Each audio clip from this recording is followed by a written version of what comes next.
course, receipt will follow exactly what is shown over here. If you scan 3 times separately, receipt will show 3 lines. If you scan 1 time with a 3 quantity, you key in the quantity first, 3, then you scan 1 time, receipt will only show 1 line. So it's up to you how you want to do the key in. Receipt will follow exactly the way you key in. Okay? And later I will show you what the receipt looks like. Okay? So basically, this is how you can do the scanning or key in. The same concept for any other of your normal product services, such as, let's say, 10 pages of the photocopy. Let me search. Copy. Maybe this one. A4 black and white copy. Okay? So 10 pages, 20 cents each. Total is 2 ringgit. Okay? Yeah, by the way, on the left side of the screen, right? Just now I didn't mention. On the left side, you can see this product details, quantity, description, price. Then on the right side, right, it will actually expand into the specific product which is selected. By selected, I mean that this black color arrow is pointing at this row. Then on the right side here, on the right upper right side, you'll be able to see this specific selected items details. Okay, quantity 3 unit, unit price 650, subtotal 1950, alright, etc. If I select, I use my mouse to click the final item, the A4 black and white. Then on the right side, you can see it will expand into showing this item specific details. Okay, so that's how our user interface is arranged like. Okay.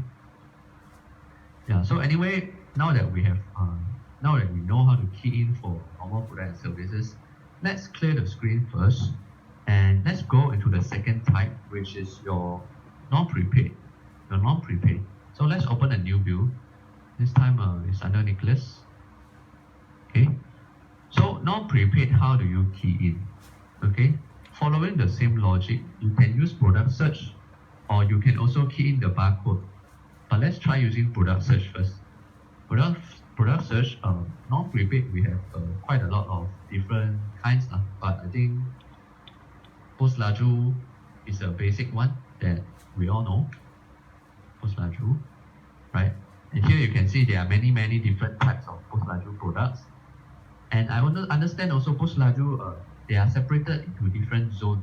Different zone actually have a different pricing, right? Zone 1, Zone 2, Zone 3, Zone 4, Zone 5. Alright?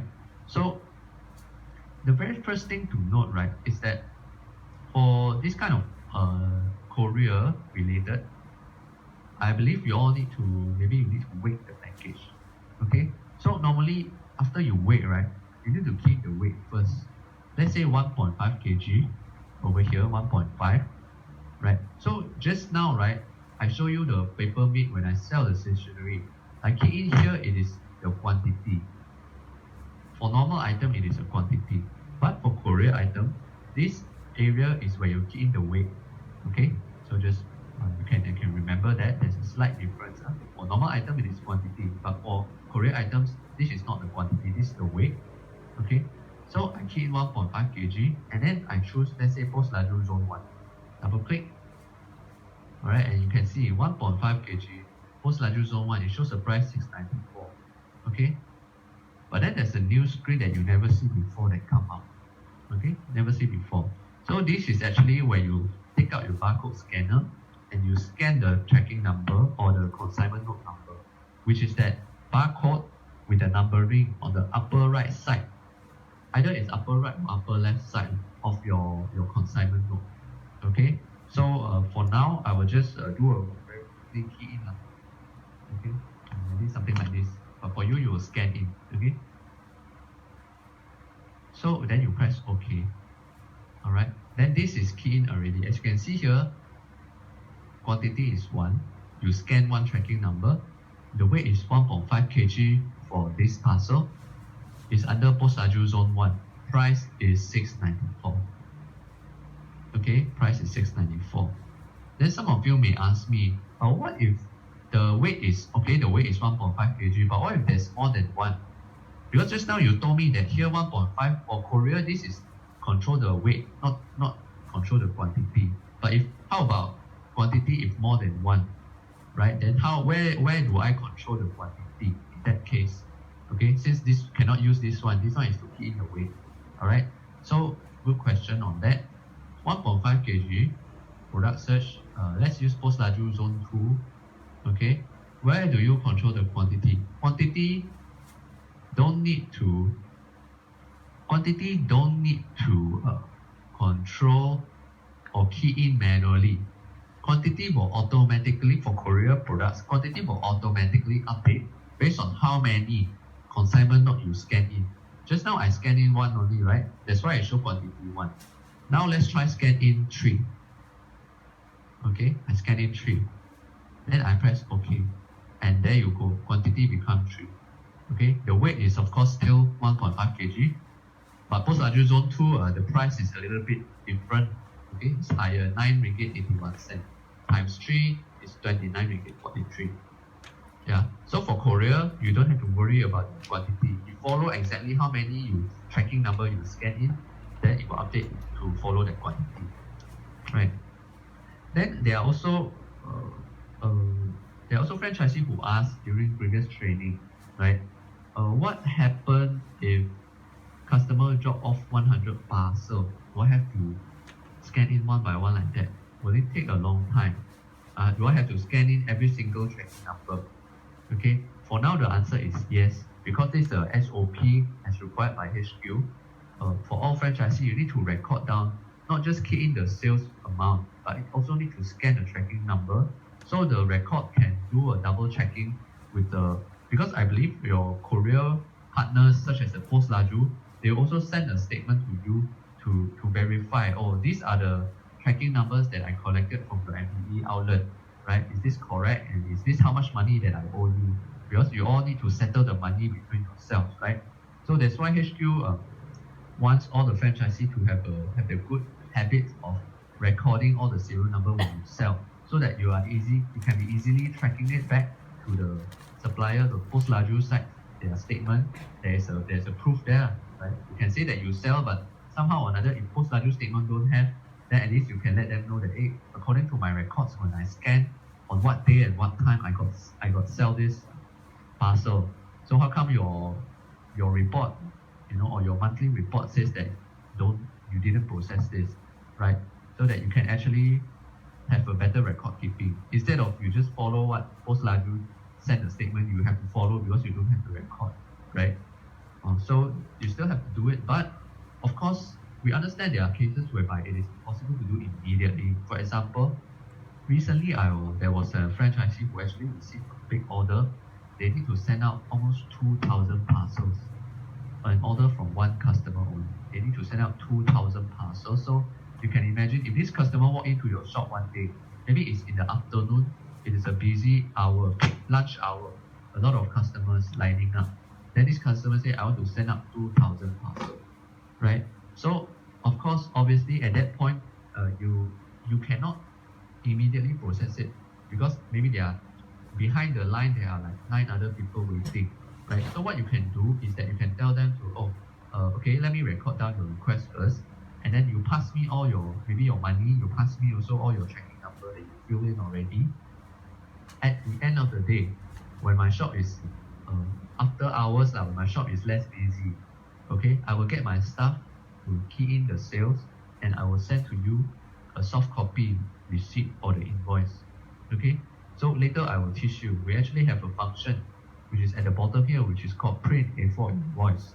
So it's able to print or generate a soft copy invoice, and you can send it or can forward it to the customer.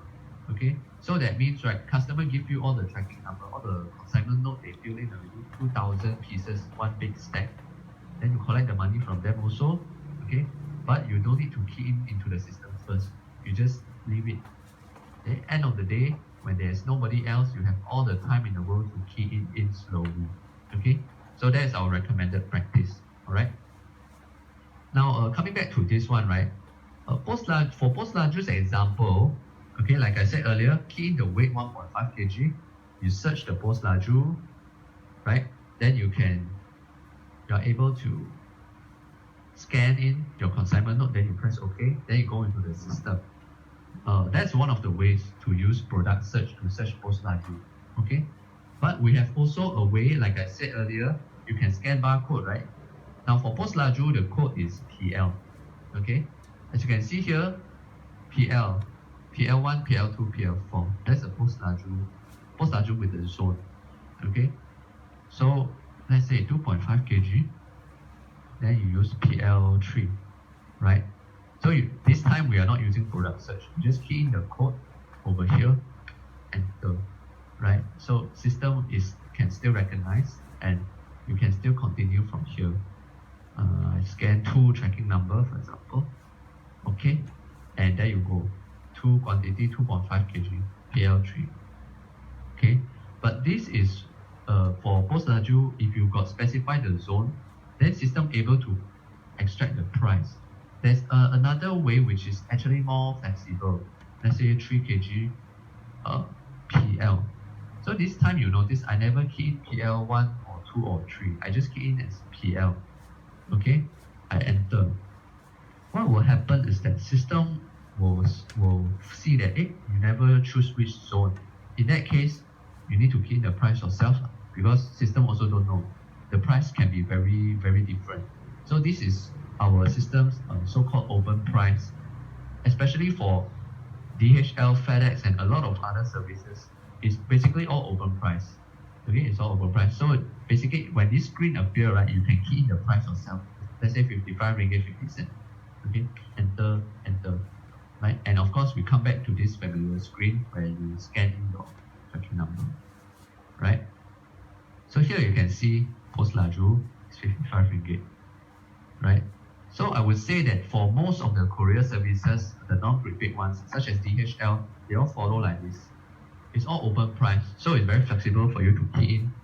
Because I understand that you all need to log into the DHL website also to check the actual price, because the price there may be a very big differences based on the address, based on there are some surcharge that DHL will impose on the customer, like remote area surcharge, some fuel surcharge. So in the end, the price, even for the same package, can be very, very different. Okay, so in that case, that's why we set, based on HQ request, for most of the courier, we all set to open pricing.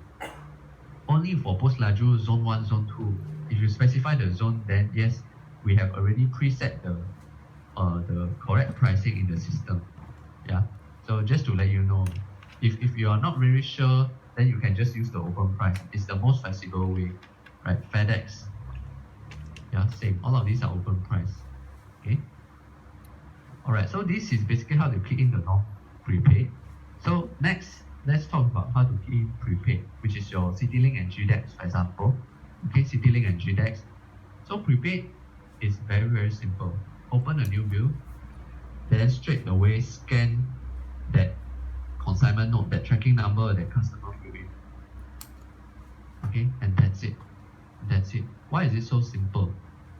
Because earlier on in the beginning of our session, I mentioned for this prepaid courier, you need to do a stock in at the back end. Later I will show at the back end, we have an inventory module or stock management module where you can do we call it the goods received note. Basically, you receive the stock. At that time already, I've already scanned in the tracking number. Okay, I've already scanned in. So in the system, there's a record.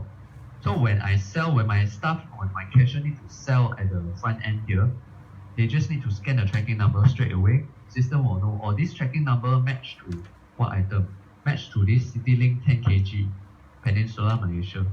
So straight away, they just sell. Right? After they sell, they collect money from customer and all that. System will minus that serial number from the list of available serial number.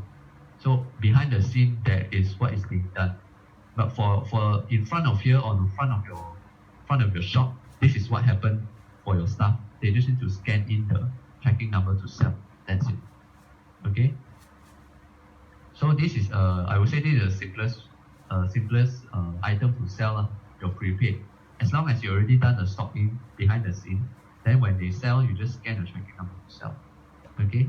So it's a little bit different from your non-prepaid, like just now post-large DHL FedEx, where because you never do the stock in anyhow, right? Because the whole stack of things is all free. You don't need to do the stocking.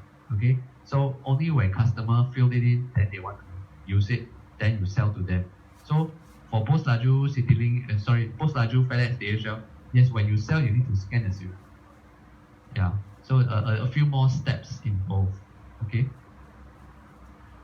right. So this is the final type of products or services. Okay, now let's go back to the original, the first receipt that we opened for customer.